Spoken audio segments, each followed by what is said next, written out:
Hey, what's going on, guys? Gdoggcasey here, and I wanted to make a video on Tyranny, at least the start of Tyranny, because this game is pretty interesting. I'm about 2 or 3 hours into it, and it's got me thinking a little bit about wanting to put out maybe some content on it. Maybe not. We'll see what you guys say about it, but I wanted to show it to you, and you guys can let me know what you think.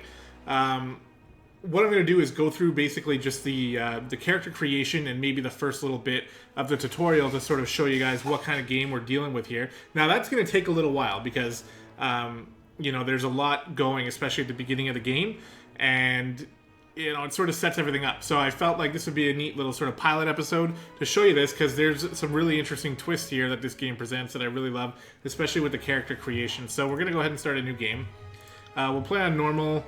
We'll leave expert mode off and trial of iron off. Now, if you can't tell yet, this game is made by the same people who made Pillars of Eternity, which was Obsidian, and they combined with Paradox as well, from what I remember reading on their AMA that they did on Reddit. So they were working together with Paradox. And Obsidian made Pillars of Eternity, which was supposed to be like a throwback to, you know, old CRPGs like Baldur's Gate and Icewind Dale, and those are games that I really like. Despite not having finished them, I still love the idea. So of course I bought this game because I wanted to support the idea of making these games, because I want them to keep making these games. Whether I like specific versions of them or not is sort of beside the point. I'm always going to support games like this. So, you know, now the thing I need to do is be able to finish them. So I wanted to show you guys this, because maybe it could lead to something like that. For over 400 years, the armies of Kairos the Overlord have swept across the known world. All who stood against them fell before their might. Even the Archons, women and men of immense power, were forced to kneel, chained to the Overlord's will. Now Kairos' final conquest has come to our corner of the world, and two of the Overlord's armies compete for the honor of taking our lands. The elite disfavored, and the teeming horde of the Scarlet Chorus. The voices of Nerat, spy master and Archon of secrets, guides the fierce and undisciplined masses of the Scarlet Chorus. With each battle, the Scarlet Chorus grows stronger, as the defeated are given a simple choice: serve or die. Graven Ash, Archon of War and the Overlord's most loyal general, leads the disfavored. Though small in number, Kairos' ironclad legion has never met true defeat in open battle. Watching over the two generals is Tyranny, the Adjudicator, Archon of Justice, eldest of Kairos' minions.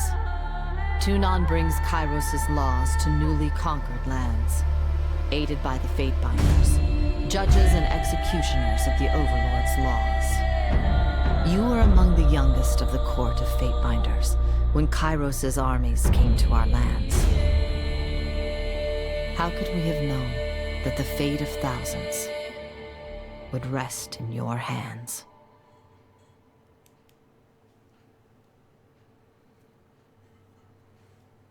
All right, so there's kind of a lot going on there, but one thing that the game does a really good job doing is making it easy to sort of learn who someone is or where they're from and what faction they support, because it seems so far, as at least, you know, 3 hours or so that I'm in to the game, that the factions are really important in this game, because you can't do anything without pissing off one faction, but maybe making another faction like you a little bit more.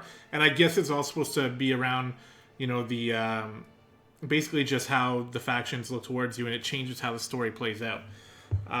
So we're not going to go too far into this stuff here, just for the pilot episode, potential start of a series, who knows. But you can read this, just pause the video if you want. We're going to create the character. Usually I go with something like that. Now, I already have a character made, and I'm probably going to continue to play that game as well. So I'm not exactly sure where I really want to go with this guy. We can change the way his face looks. Doesn't seem to really matter too much. Well, the art style is interesting. I really like the see the background, the environment, and everything like that. The character creation, I don't know if, or character models at least. Like, I can see they're trying to be like, you know, a little bit different, if that's the way to put it. But you know, they look okay, but they're not really my favorite. Okay, I think I figured out what we're gonna do here. So we're gonna go for someone like this with red hair and sneaky. We have a few different voices. We can give the male a female voice, Quiet which down. is My wounds are slowing me down. I need rest. cool that you can do. And we'll go with the sneaky, I think, because the other ones are a little bit. Found something. Good work.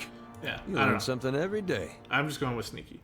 Give him the red hair. Does he have any facial hair? No, not this guy. And I don't know, that guy. There we go. Fine.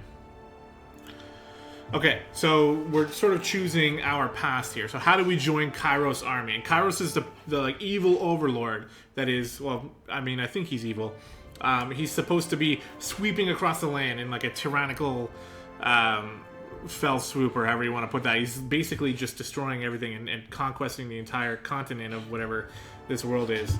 And we were forced to be as part of his army, so we can choose kind of what we want. For this one, I have an idea of being like a sneaky dual wielder type dude, because in my other one, you know what? I'm gonna go with a strong two-handed fighter. So we're gonna be a lawbreaker. I was gonna be a lawbreaker for the sneaky dude anyway, so we'll keep that. So, accused of a crime you most certainly did commit. You stood before Tunon, who is sort of like the lead Archon. There's 3 very powerful people under Kairos' army. Tunon is like his right-hand man. At least that's kind of what I'm gathering. He's sort of the one who makes the decisions, you know, and Kairos is the overlord. Tunon the Adjudicator, Archon of Justice, and argued your case with eloquence and conviction. Impressed by your logic, reason, and confidence, he found you guilty anyway. It is rumored that Tunon selects many of his agents from his prisoners. Who better to catch the wicked than those versed in such ways?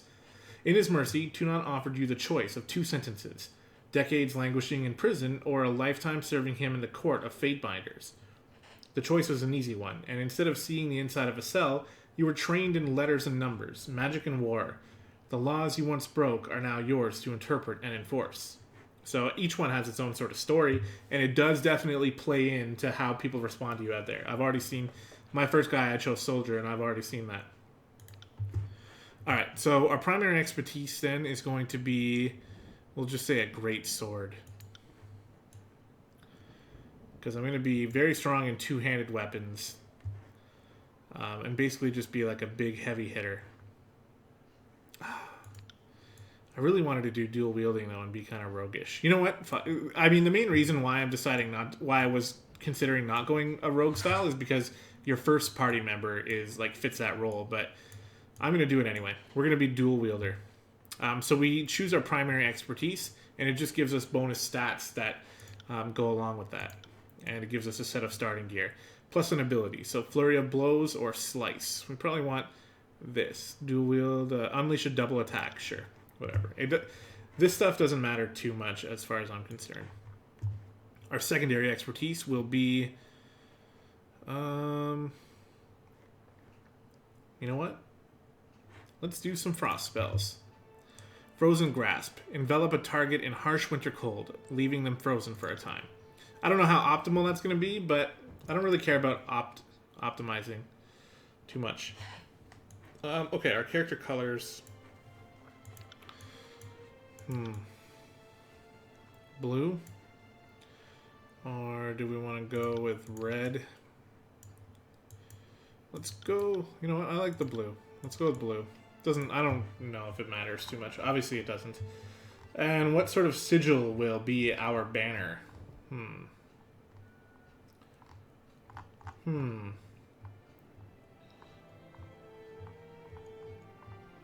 You know what? I like this one.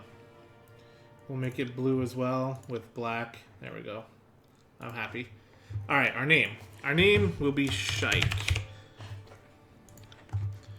Okay, and now we do our attributes. So fitness is going to be about accuracy and armor deflection. Quickness is all about how your character can use their abilities and spells in combat.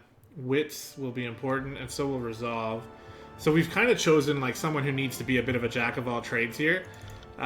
Finesse and quickness, and then wits and resolve, I guess. Or we'll take down resolve, we'll put wits up a bit. It'll help us a bit with our spell strength, and also there'll be some role playing that we can probably do because of it. Alright, next. Skills. We have 20 points available, so we'll definitely increase the dual wielding up to like 40.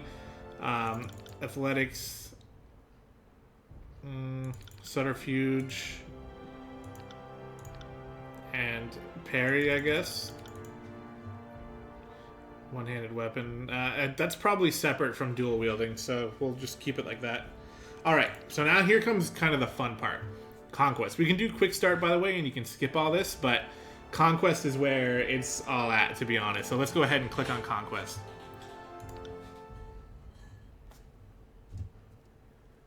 All the world has fallen to Kairos, and now the Overlord's eye is on the Tiers, our home. The last corner of the world free of Kairos' reign. 2 armies, the Disfavored and the Scarlet Chorus, march south from the Northern Empire, the last realm to fall to Kairos a century prior. In the early days of 428, Kairos' armies arrive at the Gates of Judgment, the mountainous border that we Tiersmen so long believed unassailable. Unable to agree on a unified plan of defense, the various leaders of the Tiers sit and wait for each other to deal with the conquerors, until it's too late.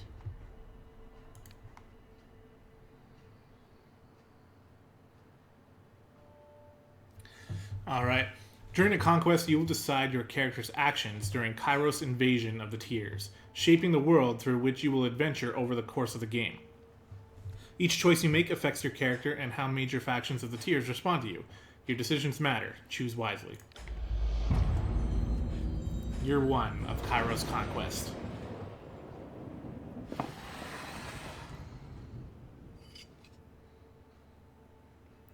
The Bastard City.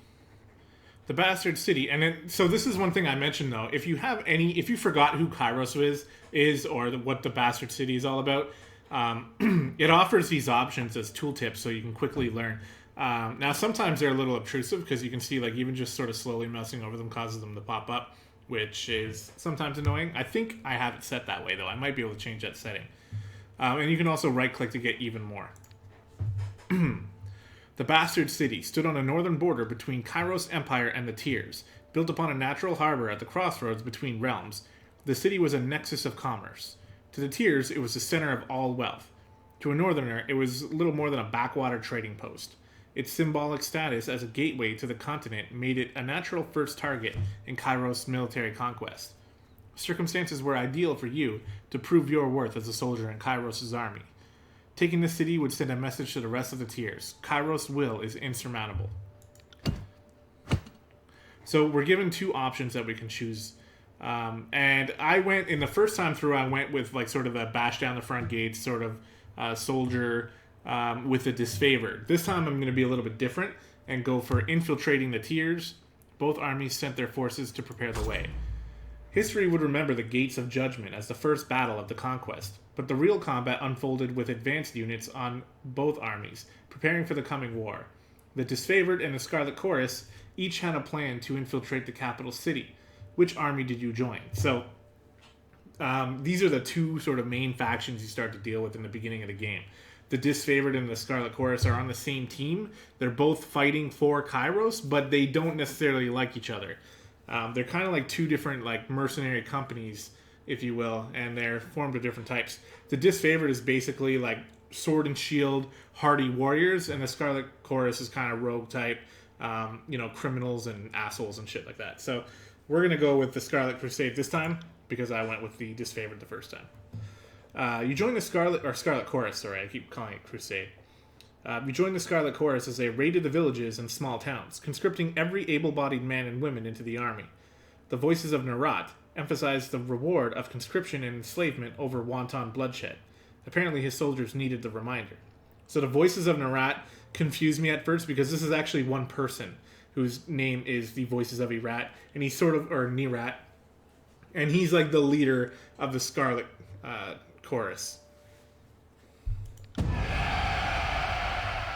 The howling mobs of the Scarlet Chorus found easy pickings among the villages and frontier towns.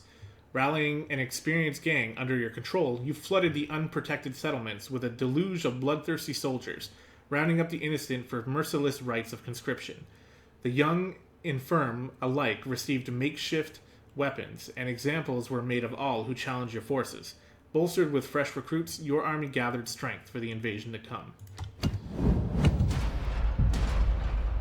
So we're basically getting ready, and now we have some other things. Containing the fire, or inside agent. You found an ally within the city to prepare the way. Bastards, fire mages threaten the first... this sounds kind of more roguelike. So, inside agent. With the border garrison captured by your disfavored allies, you traveled ahead of Kairos' armies and lurked in the shadows of the bastard city. You decided that converting one of the locals to Kairos' side would help bring the city to its knees. After all, corruption starts from within. So, we're going to take the Scarlet Chorus way. A fast-talking smuggler. You came to an arrangement with a well-connected smuggler who knew how to sneak agents of the Scarlet Chorus behind the city walls. The Scarlet Chorus were better operatives than soldiers, and this work required a subtle touch. After accepting... Alright, quiet down. After accepting his deserved payment, the smuggler uncovered a long-forgotten tunnel that intersected with the sewers of the bastard city. Armed with maps of subterranean layout, your Scarlet Chorus allies fanned out to occupy various city districts undercover. They spent the ensuing weeks murdering key officials and sabotaging defenses wherever possible, weakening the tier's capital under the very noses of its leaders. Interesting. The way I did it before was very different. Betrayal of the Bastard City. Your tactic of infiltration placed you in the Bastard City, ahead of the main armies. Your work softened the city defenses for the arrival of Kairos' forces, but you wanted a decisive gesture that would give your allies a meaningful advantage. How did you assist in the fall of the Bastard City? So, we have a couple different ways of doing it here. Searing Palm is a fire magic, and this one is like a defensive heal, which is actually pretty useful, but we'll stick with the roguelike stuff and we'll go Concealing Shadows. Create a cloud of obscuring shadows and dust for a short duration. Enemies that use physical attacks against you have increased chance to miss. During this time, my attacks are also less effective. You know what?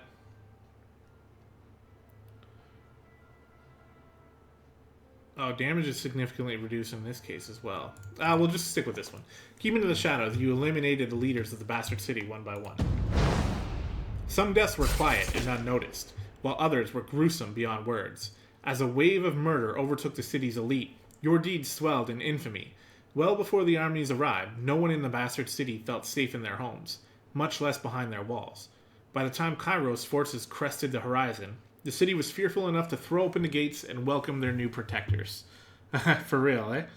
Interesting. If I remember right, when I did it the soldier way, it seemed like a much tougher endeavor, so I like that. That's pretty cool. Alright, so the Bastard City settled into a new state of normalcy, with every tower displaying Kairos' banner. Your name was whispered alongside rumors of a decorated career to come. The armies divided into two fronts and migrated south. Tunon sent word that you were to join the next frontier of Kairos' conquest, either as a judge and overseer of the settlement of Lethian's Crossing, or as a war advisor with the armies advancing into the realm of Apex. So this one... So I think I remember taking Apex the first time, so I'm just going to go with Lethian's Crossing.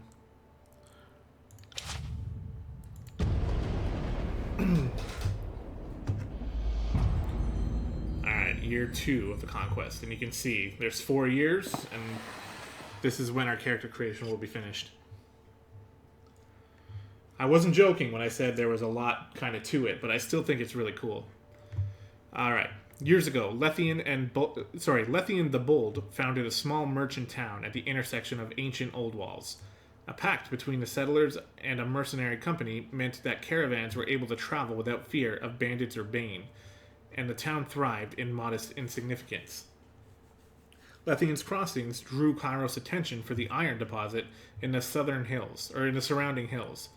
With the region under Kairos' control, the northern smith mages could set up workshops to refine ore and arm the disfavored with the finest weapons in the known world. The Archon of Secrets dismantled the mercenary support with a generous bribe, taking the crossing in a bloodless victory.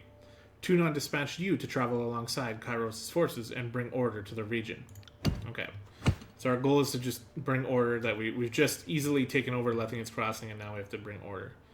So the iron must flow, or the cult of Serene. Song powered ensnared the mind of a disfavored soldier. Clever solutions to improve. I'm actually pretty torn between these. My heart's telling me to go with the iron must flow. Kairos' smith mages worked day and night to create weapons. No one faulted their dedication, yet production was low. The plans that came to light proved divisive to the disfavored and Scarlet Chorus. On one hand, any additional manpower was needed for fighters, not forges. On the other hand, the celebrated weaponry of Kairos' armies needed to be fiercely guarded. Conscript a tribe of beastmen. This is the Scarlet Chorus way. You conscripted help from the local tribe of beastmen. Their strength would more than offset their disobedience. The disfavored protested that savages have access to the secrets of iron, but their voices were few compared to the support of the Scarlet Chorus. So there are beastmen in this world. The Scarlet Chorus were overjoyed to learn of a beastman conscription. It graciously lent their support to your cause. The local beastmen were subdued and yoked to iron-bearing wagons, where the boundless strength and tirelessness proved critical to the smith mages.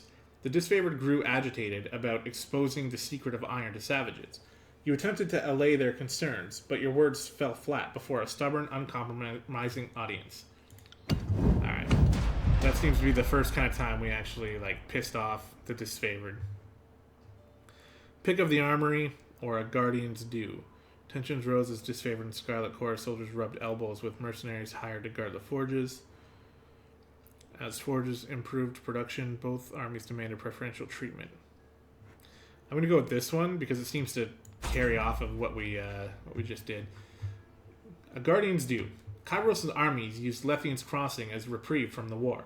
The city grew more crowded as mercenary army hired by the Archon of Secrets occupied the barracks, where they drained resources and escalated tensions. The disfavored wanted nothing to do with the sellswords, but the Scarlet Chorus sought to invite them into the fold. So they're very chaotic, the Scarlet Chorus, and they're all about, they are willing to offset the chaos because of the strength in numbers. You let the Scarlet Chorus and the mercenaries engage in combat games and challenges, and allowed laws against revelry and merriment to go unenforced. Those who won the contest took greater share of the provisions, and sellswords of merit were invited to join Kairos' army. Okay. The games proved an excellent opportunity to relieve tensions, settle disputes, and guarantee future cooperation between the two forces. Any grievances were resolved by ritual combat, messier than your adjudication, but arguably more entertaining for those outside of the arena. The mercenaries who proved themselves worthy opponents found a reward in joining the ranks of the Scarlet Chorus, where many of them carved out positions among the elite fighters. That sounds like we came ahead there. Who controlled the crossing? Tragedy struck when a mercenary hired by the Voices of Narat injured a forge-bound artisan, leaving him unable to practice his craft. Tunon ordered the mercenaries to leave the city in the hands of Kairos' more responsible servants. Only a token garrison would be left behind while the armies returned to the front. As the disfavored and Scarlet Chorus showed increasing tension and hostility towards each other, Tunon decreed it best that only one force controlled the crossing. Who controlled the crossing? Yep, I guess we'll leave it under Scarlet Chorus. We've gone that far. The Scarlet Chorus flooded Lethian's Crossing with overeager and undisciplined recruits. In the first few days of occupation, settlers suffered from rampant theft, murder, rape, and arson. By the following week, the hordemen who sowed chaos for personal gain were dead. strung up by the more disciplined half that took up reins as the self-appointed bosses of Lethian's Crossing. The Forge-bound, the Forge-bound are mage smiths, that's right, continued to mint iron weapons and armor, which Kairos merchants carted to the disfavored garrisons elsewhere in the tiers. Shipments were light or sometimes absent. The Scarlet Chorus quartermaster claimed ignorance of the matter. Okay. Well, we probably don't want to let things go too far there. Alright. With the mercenaries expelled and Lithian's Crossing under new leadership, Kairos forces congratulated themselves on bringing order to the settlement and guaranteeing a productive flow of resources. Over the course of this diversion, the army front advanced further into the tiers. Your skills were needed in the realm of Azure, Stalwart, or the Vellum Citadel. Alright, give me a quick second because I actually just remembered something. There we go. That would have been a bit embarrassing. I had myself in my Discord voice chat, and I just remembered I had asked a friend to come chill for a bit, but he told me that he was sleeping, so he was going to come later. So good thing I got out of there in case he came during the recording. Okay, so we get to choose where we want to go here. The first time I played, I went to Stalwart, so we're going to go somewhere different. Treasures, its knowledge, its secrets. Let's go with the Vellum Citadel. Now, this is getting long. I did mention before, it's going to be a bit of a long video, so, I appreciate you guys sticking through it. There's a lot of reading and a lot of stuff, but if you're with me in the fact that I think this is all pretty cool, then you're probably, just as happy that it's going on. For longer, than I expected it to. The Vellum Citadel was an archive and library of massive scale. Its inhabitants were known as the School of Ink and Quill, a circle of mages that centuries ago carved out their own mountainous refuge on lands unsettled by the other major realms. Legend said that the Citadel housed a treasure trove of arcane knowledge. The Overlord's spies infiltrated the school and confirmed as much. The time was ripe to send a detachment to the Great Library Fortress and force the scholars to yield to Kairos. Alright, so it looks like we have a peaceful surrender turned bloody. Siren's song ensnared some stealthy sages. A peaceful surrender turned bloody. A detachment of Kairos' army marched on the Vellum Citadel, expecting an orderly surrender. As they neared the main gates, a blast of arcane energy struck the commanders dead. Suddenly, the highest-ranking officer alive, Kairos' forces looked to you for the next steps. The call weighed in on your mind, and as it had an immediate influence on soldiers' losses. Ordered the disfavored to advance, of course. You ordered the disfavored to advance their shield wall, knowing that a handful of Kairos' elite soldiers could hold off the attack until the Scarlet Chorus retreated. You knew the disfavored would despise you for any losses at the Scarlet Chorus' expense, but that was a small price to pay for saving lives. The disfavored were quick to follow your command and formed an unbreakable phalanx that gave the unarmored Scarlet Chorus, I don't know how many times I've called them the Crusade. That's from WoW, isn't it? The Scarlet Chorus horde a chance to escape. Only once they returned to camp did the singed and maimed disfavored take issue with their orders. As far as they were concerned, the Scarlet Courses should have taken care of themselves. If they weren't equal to the challenge of defending their brethren, then they had no place in this conquest. Fair enough. Plunder of parchment. Lost to the mountains. Ooh, a lost disfavored patrol. The disfavored learned of a hidden enemy enclave and sent scouts to locate it. They never returned from their mission. The remaining disfavored soldiers demanded that you send the Scarlet Chorus to retrieve their scouts, but the Scarlet Chorus flatly refused to fall into the same trap. They recommended that the scouts be treated as wartime casualties. No, we'll go look for them. That's a little bit too far. You ordered the Scarlet Chorus to send scouts to locate and rescue the lost disfavored patrol. Though the Scarlet Chorus were bitter at having their time wasted in search of lost soldiers, grandstanding before their rivals and disfavored was an opportunity too delicious to ignore. Tracking the Legion yielded them the sight of an ambush, where spell-slinging mages had the last of the disfavored scouts pinned down. After launching a successful counterattack, the Chorus escorted the shaken and humiliated disfavored scouts back to camp. See, we can take some good out of that. The Edict of Fire. Food and morale dwindled as the siege party realized the enemy would win this war of attrition. Tunon sent word that Kairos' patience had run thin. The Overlord would cast an Edict of Fire on the enemy. So an Edict is Kairos' most powerful magic is that of the Edict. Commandments cast upon the whole region that can control and destroy man and nature alike.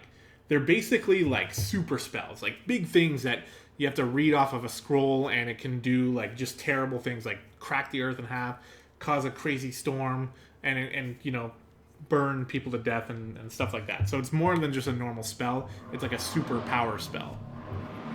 The parchment arrived in a slender case of engraved iron. Written on it, the words of a spell powerful enough to destroy the Vellum Citadel. You had the choice of when to read the edict. Reading it at sunrise would offer your enemies no warning of the devastation to come. You could also wait until sunset, giving them ample time to flee or make amends. Give no warning? We're going to give 1 day's warning. Claiming they still had spies within the Citadel, the Scarlet Chorus urged you to warn the mages of the Overlord's edict. Granting their request, you met with the enemy under a blue flag of peace and warned them of their doom, giving the Chorus spies and the enemy a chance to run. You confronted the mages with a warning and hoped the message was received. The hour before sunset, numerous figures were spotted fleeing the Citadel.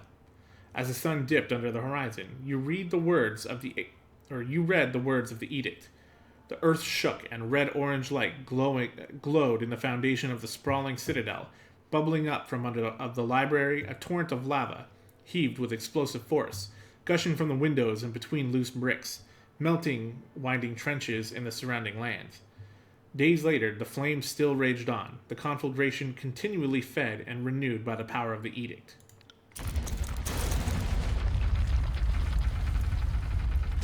Well, there goes the Vellum Citadel. The armies of Kairos left the devastation of the Vellum Citadel in silence. From that day forward, the Tears came to know the once noble citadel as the Burning Library. So the Tears is like the continent we live on, right? This was an undisputed loss of resources, knowledge, culture, and life, but a message had been sent. The Overlord will not tolerate defiance. You didn't have long to rest before Tunon called you into his service once more. You were one of the last to depart from the mountains, and as you journeyed off, you spotted a few campfires in the mountains. They were mere specks dwarfed by the inferno, the last gasps of survivors, perhaps looters from Kairos' armies, bored and daring enough to pick through the ashes.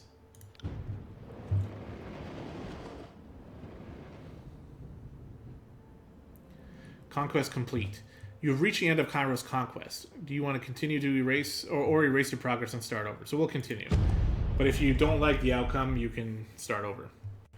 Alright, so that's basically the conquest. And it's very long, but I think it's really awesome that it gives you so much detail. Now, it does seem... Actually, hold on. I think it has like basically... The year is 431, and Kairos' invasion has shattered all major opposition in the tiers. The Younger Realms, the Bastard Tier, the Free Cities. All who defied Kairos lay broken by battle, or bowed in surrender. The two armies of the Overlord, the Disfavored and the Scarlet Chorus, now control our lands. Sorry, she cut me off rudely. But yeah, it's like a totally different outcome, and I think I'm even going to start in a different area. Potentially, anyway. But our will is not yet extinguished. Not entirely. In the Valley of Vendrian's Well, those of us unwilling to bow to Kairos have banded together in defiance. Violating an oath of surrender from 2 years prior, we have staged a bloody uprising, murdering the Disfavored and Scarlet Chorus garrison in a midnight assault. With their main forces spread across the tiers, the Disfavored and Scarlet Chorus redeploy to Vendrian's Well to crush the resistance. But months pass with no definitive battle. As disagreement and discord paralyze the Archons, we bide our time and wait for our message of insurrection to spread across the tiers. The Overlord is not amused, and Kairos has one message for the Archons: crush the Oathbreakers or die. Kairos backs this threat with an edict, a magical commandment that can slay all in the valley should the order be ignored. The honor of proclaiming this edict fell to you. Sent across the mountains to Vendrian's Well, you carry the Overlord's edict to read before the Archons. As you finally make your way through the winding mountain passes into the valley, the ground trembles, and Kairos' magic seals the way behind you. You are trapped in Vendrian's Well, with Kairos' armies and the Oathbreakers. The only way to survive is to fulfill the terms of the Overlord's edict, in any way that you can.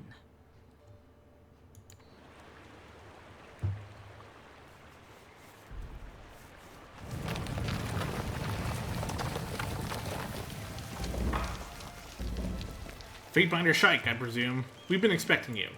Okay, so we actually do start in the same area, first of all. I don't want to spread any misinformation. So I guess the no matter what you do during the Conquest, the Oathbreakers still, go back on their truce for peace, and they attack, and we're sent to deal with them. So that's what we're going to be doing here. But I've made the decision, actually, that I'm going to show this area in the next video. So I'm definitely going to put out one more video to sort of show you some of the gameplay, actually, like not just the entire story, and show you, how battle works or how combat works, I guess, and, things like that. And then after that video, we will decide, is this something that we want to pursue further? Because I think it'll give you the perfect sort of, you get to see the, the writing and the story and decide whether or not you like that. Which this game is heavily story-driven, obviously. You saw everything we just went through. There's going to be lots of reading, but so far it's been very interesting, and I'm happy to keep going through. So if you guys want to see it, I'd love to do it for you.